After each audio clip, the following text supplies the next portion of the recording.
A haunted man bought a girl the town called Savage, only to find her untamed heart held the key to his own salvation, and in the dust of their broken lives, something fierce and beautiful began to grow. The wind, a mournful caller across the plains of Redemption Gulch, carried the scent of dust, despair, and the cheap whiskey that fueled the town's cruelties. It was here, beneath a sky the color of a day-old bruise, that Ilara stood upon a rickety auction block, not as a soul, but as chattel. Her dress, a rag of faded calico, did little to hide the sharp angles of her hunger or the map of old bruises that patterned her skin like forgotten rivers. They called her too wild, a creature of the unforgiving wastes, her silence mistaken for feral defiance, her eyes, the color of storm clouds, holding a terror so profound it looked like madness to the townsfolk. Jedediah Price, a man whose girth was matched only by his avarice, prodded her with the scarred wooden end of his whip. His voice, a gravelly roar, boomed across the hushed, leering crowd. $10 for the wildcat. Strong back, if you can break her spirit. Mute as a stone, so she won't be giving no lip. Laughter, sharp and ugly, rippled through the onlookers, men mostly, their faces hardened by sun and suspicion, their eyes glinting with a predatory light. Ilara flinched, but no sound escaped her lips. She had learned long ago that cries only invited more pain. Her world had shrunk to this platform, to the bite of the wind and the stench of unwashed bodies, a culmination of betrayals that had begun too young to recall a time before fear. The auctioneer, a weaselly man with shifty eyes, began his patter, extolling her supposed virtues as if she were livestock, his words a fresh lashing against her spirit. Each bid was a hammer blow, each speculative gaze a violation. She was a thing, a commodity, a humanity stripped away by the casual cruelty of a world that had only ever shown her its harshest face. The dust swirled around her bare ankles, a gritty foreshadowing of the grave she sometimes prayed for. She did not look at them, these people of Redemption Gulch. Instead, she fixed her gaze on the distant, jagged line of the mountains, the only silent witnesses to her suffering that didn't seem to judge, their peaks indifferent and eternal. This was the precipice of her despair, a public spectacle of her worthlessness, in a town that had forgotten the meaning of its own name. The wind whispered its mournful secrets, and Ilara, the wild girl, stood alone, bracing for the next blow, the next owner, the next chapter in a story she had no power to write. Her heart, a trapped bird, beat a frantic rhythm against her ribs, a desperate drum in the deafening silence of her stolen voice. Silas Blackwood stood at the edge of the crowd, a shadow leaning against the sun-bleached wall of the general store. His face, weathered as an old saddle, was a study in stoic restraint, but his eyes, the gray of a winter sky, missed nothing. He had come to Redemption Gulch for salt and bullets, not for souls. His ranch, Barren Ridge, demanded all he had, a solitary battle against unforgiving land. He was a man acquainted with ghosts, the ghost of his wife, claimed by fever, the ghosts of comrades, fallen in a war that had left him with a permanent limp and a deep-seated weariness of violence. He watched the scene at the auction block, a familiar sickness coiling in his gut. The girl, Ilara, was little more than a child, her defiance a fragile shield against the world's brutality. He saw not wildness, but terror, not defiance, but a spirit refusing to be entirely extinguished. Jedediah Price's booming voice grated on him, each word a profanity. The leering faces of the crowd, the casual cruelty, it was a microcosm of all he'd fought against, all he'd retreated from. His first instinct was to turn away, to retreat to the hard-won solitude of his ranch, to the silence that asked nothing of him. This was not his fight. He had his own burdens, his own griefs to carry. Yet, her eyes, when she briefly flickered them across the assembly, held a desolation that mirrored his own. He knew that look. He had seen it in the eyes of dying men, in the reflection of his own haunted gaze. A muscle twitched in his jaw. The bidding stalled at $15, a paltry sum for a human life, even in a town as callous as this. Jedediah was growing impatient, his prods becoming more aggressive. A low growl rumbled in Silas's chest. He pushed himself off the wall, his limp more pronounced as he moved. The crowd parted slightly, a grudging respect for the quiet, solitary rancher who kept to himself. He stopped before the block, his shadow falling over Jedediah. 20, Silas said, his voice quiet but carrying the weight of iron. A hush fell. Jedediah, surprised, then greedy, grinned. "Well, now. Silas Blackwood himself. Got yourself a taste for the wild ones, do ya?" Silas ignored him. 20, he repeated, his gaze fixed on Elara, a silent promise passing between them, though she could not yet know it. Another man, emboldened, shouted, 25. Silas didn't hesitate. 50 gasps rippled through the crowd. $50 was a fortune, more than the girl could ever be worth in their eyes. Jedediah's eyes bulged. The auctioneer stammered, $50 from Mr. Blackwood. Going once, no one else spoke. The sum was too high, Silas's intent too clear. "Sold," the auctioneer cried, to Silas Blackwood, for $50. Silas tossed a worn leather pouch onto the block. He didn't look at Jedediah. He looked at Elara, his expression unreadable. He simply stated, "She's with me." He turned, expecting her to follow. The silence that followed was thick with unspoken judgment, but Silas Blackwood walked away, the click of his spurred boot and the drag of his injured leg the only sounds breaking the sudden, stunned stillness. He had intervened, not with fire and fury, but with the quiet authority of a man who had made a decision, a sacrifice that echoed in the vast emptiness of the plains and the deeper emptiness within him. The journey to Barren Ridge was made in silence, a heavy, watchful quiet that stretched between Silas and Elara like the miles of unforgiving terrain. He rode his weathered buckskin, leading a spare horse, equally worn, upon which Elara sat, her small frame rigid, her eyes darting like a spooked doe's. She clutched the rough horn of the saddle, her knuckles white, expecting at any moment for this new captor's facade of civility to crumble. The land itself seemed to mirror her inner turmoil, vast, empty, a canvas of browns and greys under an indifferent sky. Silas offered no words of comfort, no explanations. He simply rode, his gaze fixed on the horizon, a man accustomed to his own company, perhaps forgetting she was even there, or perhaps giving her the space she so desperately needed. When they finally reached Barren Ridge, Dust Devils danced a mournful welcome. The ranch was aptly named. The cabin was small, hewn from rough timber, its roof patched in several places. A collapsing corral listed to one side, and the surrounding fields were more stone than soil. It was a place of stark survival, not comfort. Yet, as Silas dismounted with a familiar grunt of effort, there was a strange, almost imperceptible softening around his mouth as he surveyed his domain. This was his, wrested from the wilderness, a testament to his stubborn endurance. He led the horses to a trough, then turned to Elara, who still sat frozen on her mount. "You can get down," he said, his voice gruff, not unkind. She slid off clumsily, her legs stiff. He gestured towards the cabin. "Food inside. Room to the back." "It's yours." He didn't wait for a response, turning to unsaddle the horses. Elara hesitated on the threshold, the dark interior of the cabin like the mouth of a cave. Fear, cold and familiar, wrapped around her. But the gnawing hunger in her belly was a more immediate master. Inside, it was Spartan but clean. A rough-hewn table, 2 chairs, a stone fireplace, cold and empty. On the table sat a tin plate with a hunk of bread and some dried meat. A ladle rested in a bucket of water. She ate quickly, furtively, like a wild thing, her ears straining for any sound from outside. The room he'd indicated was tiny, containing only a narrow cot with a thin blanket. But it had a door she could close. It was more than she'd had in a long, long time. For days, this pattern held.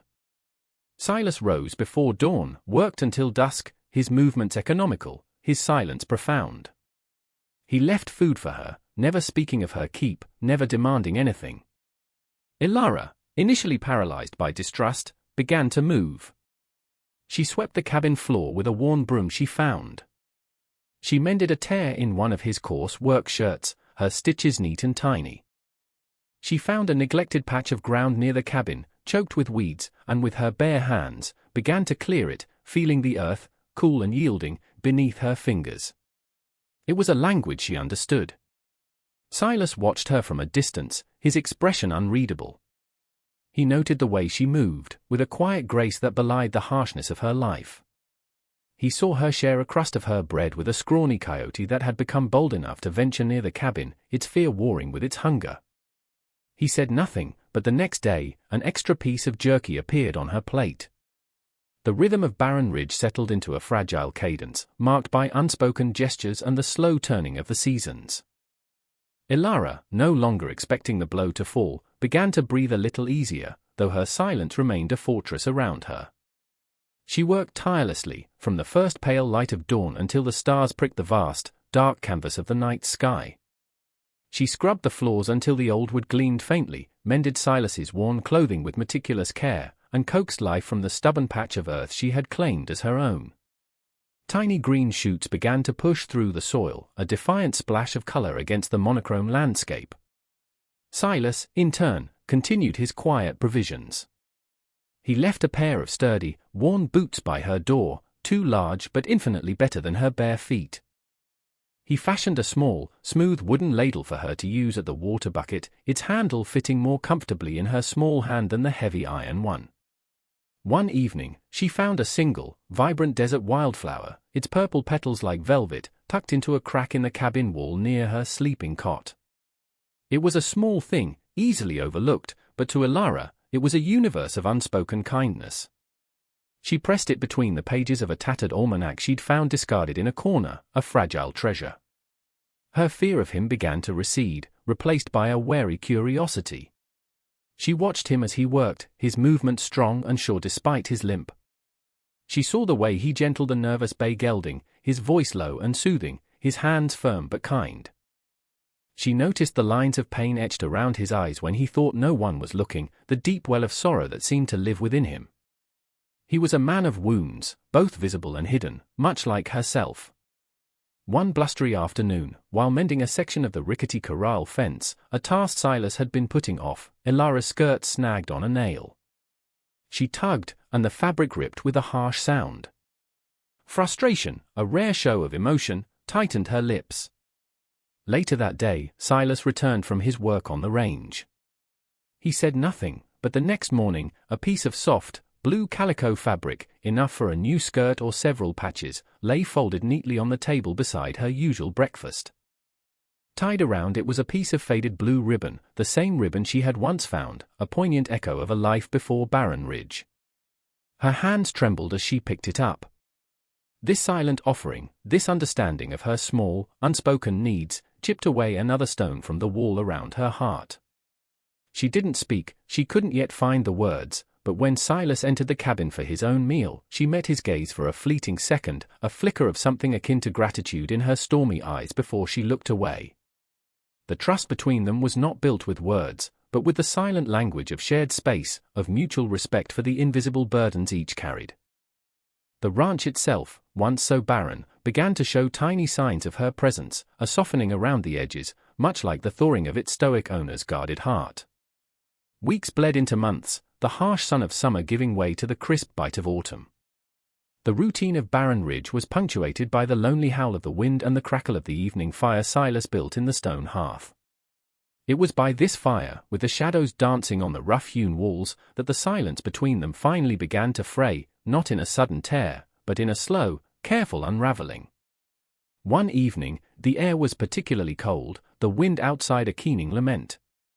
Ilara sat hunched on a low stool, her hands clasped tightly in her lap, her gaze lost in the flickering flames. Silas watched her, the firelight casting his own weathered face in stark relief. He'd been cleaning his rifle, the metallic clicks a rhythmic counterpoint to the wind. He set it aside. "Cold night," he said, his voice raspy from disuse. It was not a question, merely an observation, but it hung in the air, an invitation. Ilara flinched almost imperceptibly at the sound of his voice directed at her so openly. She nodded, a tiny movement. He picked up a poker, nudged a log deeper into the embers. "Reminds me of nights on the picket line. Colder, though. And the silence then. It was different. Full of things you didn't want to hear." He paused, then, as if a dam had finally broken, words began to spill, slowly at first, then with a gathering momentum. He spoke of the war, not of battles or glory, but of the mud, the fear, the faces of men he'd known. He spoke of his leg, shattered by shrapnel, of the long, agonizing journey home. And then, his voice softer, laced with a pain that time had not dulled, he spoke of Mary, his wife, and little Sarah, their daughter, taken by the fever that swept through their valley while he was away fighting a war that meant nothing to him anymore. Came home to an empty house, he murmured, his gaze fixed on the fire, seeing not flames, but ghosts. Empty fields.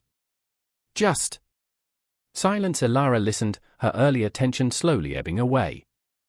His pain was a raw, tangible thing in the small cabin, a shared language of loss that resonated deep within her. When he finally fell silent, the only sound was the crackle of the fire and the sigh of the wind. Then, in a voice barely above a whisper, a voice hoarse from years of disuse, Elara spoke. "My father," she began, her words hesitant, like pebbles dislodged from a cliff face, he had a temper. "My mother, she left." Or maybe he made her. The words tumbled out, fragmented images of a childhood lived in the shadow of fear and violence. Beatings for imagined slights, hunger as a constant companion, the final betrayal of being sold to a traveling tinker for the price of a jug of whiskey. She spoke of Jedediah Price, of the endless parade of cruelties. She didn't cry. Her eyes remained dry, but the desolation in them was profound. She spoke of the labels wild, given to her because she fought back in the only way she knew how, because her spirit, though battered, refused to be broken. As she spoke, she revealed a knowledge that surprised Silas, a deep understanding of plants, of herbs that could soothe a fever, staunch a wound, ease a troubled sleep. "The old woman in the woods, before Papa sold me to the tinker. She taught me things. Said the earth speaks, if you listen the fire burned low, the shadows deepening, but in the shared darkness, a fragile bridge of understanding had been built. Their pasts, raw and painful, lay exposed between them, not as accusations, but as testaments to their survival. The deep chill of winter descended upon Barren Ridge with a vengeance, heralded by a blizzard that swept across the plains like an avenging ghost. For days, the world outside the small cabin was a maelstrom of white, the wind a shrieking banshee tearing at the very foundations of their meager shelter. Silas, his face grim, fought to secure the livestock in the dilapidated barn, the wind stealing his breath, the snow stinging his eyes. The old structure groaned under the assault, threatening to collapse. Inside, Elara watched the storm with a primal fear, but also with a strange, unnerving calmness. She seemed to listen to the wind, her head tilted, as if discerning its secrets, its patterns. "It will worsen before it breaks," she whispered one morning, her voice barely audible above the roar, and Silas, looking at the unnatural stillness in the eye of the swirling snow, felt a chill that had nothing to do with the temperature. His prize bull, the last remnant of a once proud herd, fell ill, its breath coming in ragged, shallow rasps. Silas despaired. The bull was their future, what little of it he dared to imagine. He tried every remedy he knew, but the animal only weakened. It was then that Elara, her usual timidity replaced by a quiet resolve, stepped forward. She had gathered herbs before the first snows, drying them carefully, horehound, mullein, willow bark. With gentle, practiced hands, she brewed a steaming concoction, its pungent aroma filling the small, cold barn.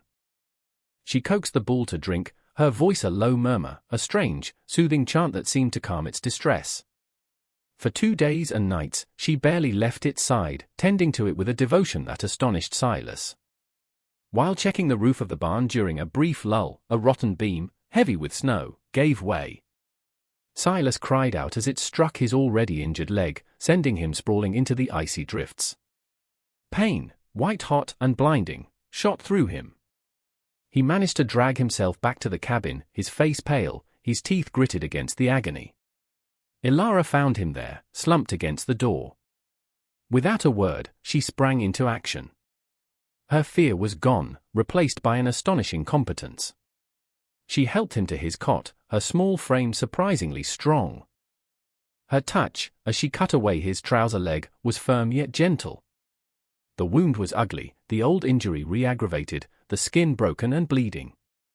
Using snow to clean it, then a poultice of herbs she crushed between stones, she bound it tightly with strips torn from one of her few clean chemises. Her knowledge was uncanny, her movements efficient. She brewed him a tea that eased the throbbing pain and brought a feverish sleep. When he awoke hours later, the storm had begun to subside, and Ilara was sitting quietly by the fire, mending the torn fabric. The bull, he would later find, was breathing easier, on its way to recovery. In the crucible of the storm, Ilara had revealed not a supernatural skill, but a deep, intuitive connection to the natural world, a resilience and a healing touch that went far beyond what anyone, even Silas, could have imagined. He looked at her, truly looked at her, and saw not the wild girl the town had labeled, but a woman of extraordinary strength and quiet power. She had saved more than just his bull. She had shown him the resilience of life, the possibility of healing, in the heart of the harshest winter. The thaw came slowly, grudgingly, revealing a landscape scoured clean by the blizzard's fury. Barren Ridge, though battered, had survived, a testament to the tenacity of its two inhabitants. A fragile peace had settled over them, a quiet understanding forged in shared hardship. But the world outside their isolated haven had not forgotten them, and the past, like a persistent predator, was about to come calling. Jedediah Price had not taken kindly to being outbid and, in his mind, outmaneuvered by Silas Blackwood. Rumors had trickled back to Redemption Gulch, carried on the winds of gossip, whispers of the wild girl not being so wild after all, whispers of an uncanny skill with healing, whispers that twisted Ilara's quiet competence into something bordering on witchcraft in the superstitious minds of some. Greed, ever Jedediah's guiding star, gnawed at him. If the girl had such talents, she was worth far more than the $50 he'd received. He saw an opportunity, not just for profit, but to reassert his dominance, to reclaim what he still considered his property. One crisp morning, as Silas was mending a harness near the barn and Ilara was tending her small, burgeoning herb garden, now showing the first tenacious shoots of spring, a shadow fell across the yard. Jedediah Price, flanked by two rough-looking men Silas didn't recognize, reined in his horse. Price's grin was a slash of malice in his fleshy face. "Blackwood," he boomed, his voice dripping with false congeniality. "Just paying a neighborly visit." And to see about the girl, Silas slowly straightened, his hand instinctively going to the worn handle of the Colt peacemaker he always wore, a habit ingrained from years past, a habit he had hoped to leave behind. His face was a mask of cold fury. "She's not for sale, Price." "Not then, not now. You got your money.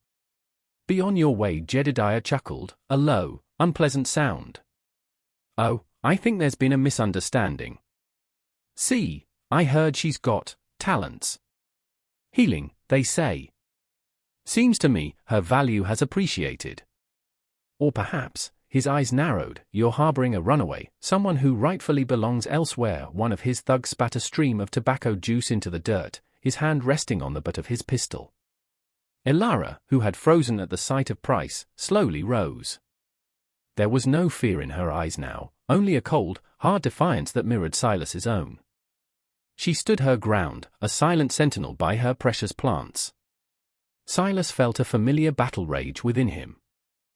The war had sickened him of violence, of the taking of life. He had sought peace, a quiet atonement in the solitude of his ranch. But looking at Ilara, standing so bravely against the man who represented all the cruelty she had endured, looking at the fragile life they had begun to build together, he knew that peace was a luxury he might not be afforded. This was not about land or money anymore. This was about protecting her, about defending the sanctuary they had carved out of the wilderness. The ghosts of his past whispered warnings, but a stronger voice, the voice of a protector, roared louder.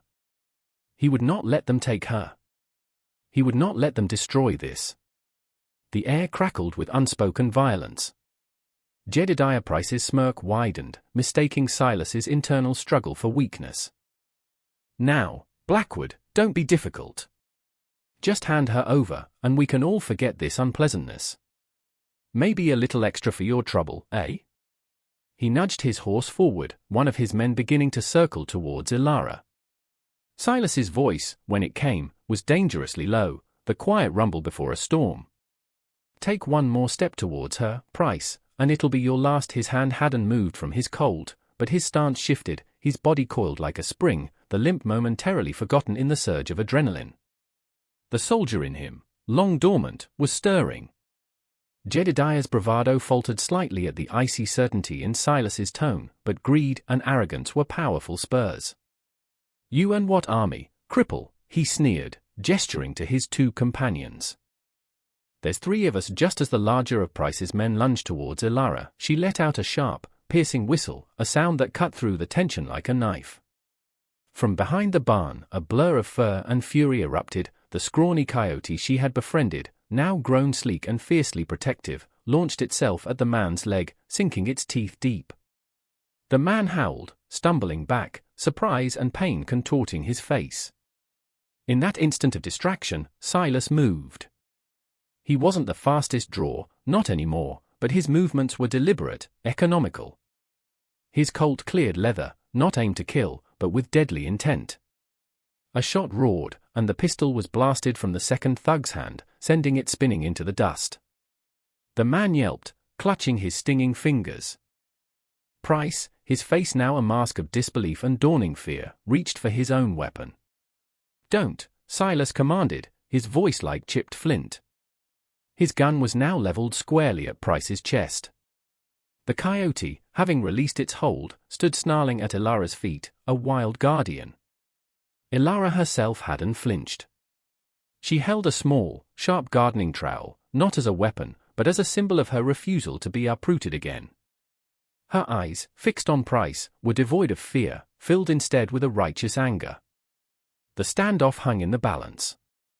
Price, looking from Silas's unwavering gun to the snarling coyote and Elara's resolute stance, saw his advantage crumble. His bluster deflated. "This ain't over, Blackwood," he snarled, but the threat was hollow. "Get them, and get off my land," Silas ordered, his voice unwavering. "And if you ever show your face here again, I won't be aiming for your gun." Scrambling, the two thugs helped each other up, their eyes darting nervously between Silas and the still growling coyote. Price, his face purple with rage and humiliation, yanked his horse's head around. "You'll regret this," he spat, before galloping away, his henchmen scrambling to follow. The dust settled slowly. The coyote whined softly, nudging Elara's hand. She knelt, stroking its fur, her breath coming in shaky sighs. Silas holstered his Colt, the tension draining from him, leaving behind a profound weariness, but also a fierce, protective pride. He walked over to Elara, his limp more pronounced now. He didn't speak, but gently placed a hand on her shoulder. She looked up at him, her stormy eyes glistening with unshed tears, not of sorrow, but of a fierce, defiant victory. In the quiet aftermath, with the threat neutralized, an unspoken truth resonated between them. They had faced the darkness together and emerged stronger. He knelt beside her, his gaze meeting hers.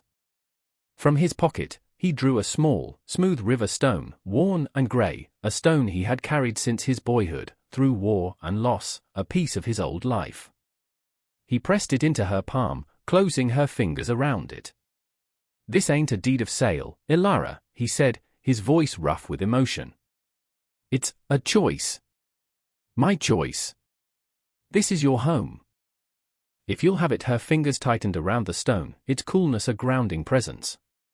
A single tear traced a path through the dust on her cheek. She nodded, a silent affirmation that spoke volumes. He had not kept her, he had chosen her. And she, in turn, had chosen him, had chosen this life, this barren ridge that was slowly, miraculously, beginning to bloom. A year drifted by, seasons turning with the gentle rhythm of the earth healing itself. Barren Ridge was no longer barren. Elara, with Silas's quiet support, had transformed it.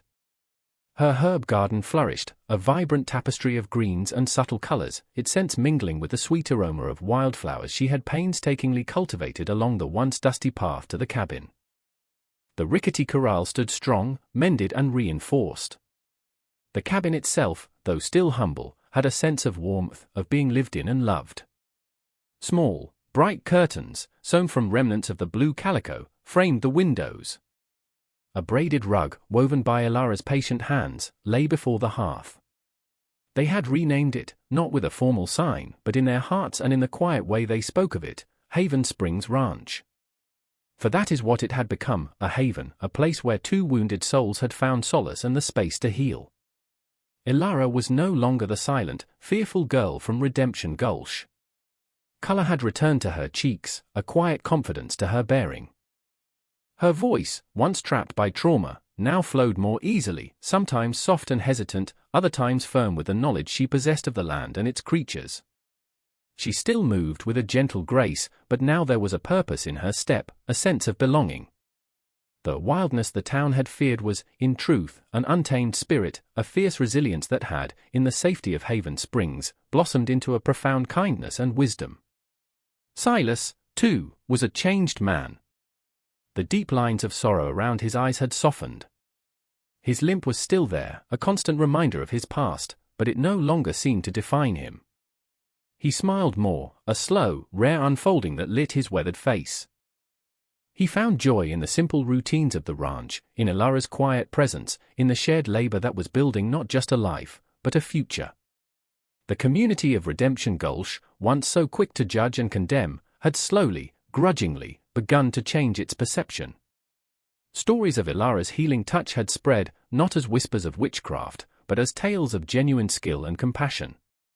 A child with a raging fever, given up by the town doctor, had been brought to Haven Springs as a last resort, and Ilara, with her herbs and quiet care, had nursed him back to health. A farmer's prized mare, injured and near death, had been saved by her patient tending. These acts of kindness, offered without expectation of reward, began to chip away at the town's prejudice. They saw Silas, no longer the brooding recluse, but a man renewed, his eyes holding a quiet light. They saw Ilara, not as the wild girl, but as a woman of quiet strength and profound grace. Visitors to Haven Springs were few, but those who came left with a sense of peace, touched by the simple harmony that existed there. Respect, slow in coming, began to replace fear and suspicion. Ilara was no longer an outcast, but a valued, if still enigmatic, member of the wider community, admired for her unique gifts and the quiet dignity with which she lived. They had built more than a ranch, they had built a sanctuary, a testament to the enduring power of compassion to heal even the deepest wounds, a place where wildflowers dared to grow on stone. They found in each other a solace the world had relentlessly denied them, a quiet harbor against the storms of judgment and cruelty. Their journey was a testament, etched not in grand pronouncements but in the daily acts of tending and mending, that even the most barren ground can yield life, that even the deepest wounds can heal when touched by courage, patience, and unwavering love. The wildness that society had so hastily condemned in Ilara was, in truth, an unbent spirit, a resilient flame that refused to be extinguished by the harsh winds of her past.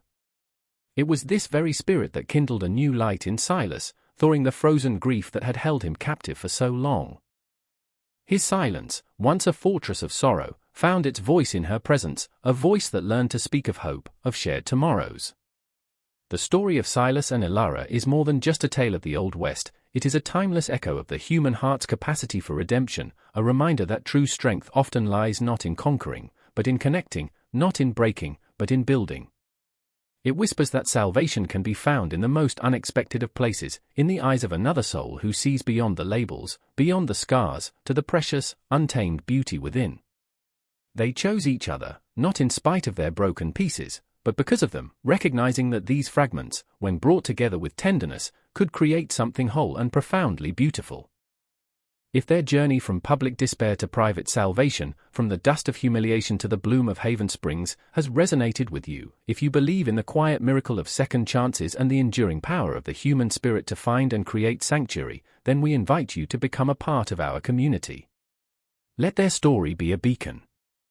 Show your support by liking this narrative, sharing its message of hope with others who might be navigating their own barren ridges, and subscribe to our channel for more tales that celebrate resilience, compassion, and the extraordinary strength found in the simple act of choosing love over fear. For in every soul deemed too wild, or too broken, or too quiet, there lies a story of incredible fortitude waiting to unfold, a unique gift waiting to be seen, a haven waiting to be built.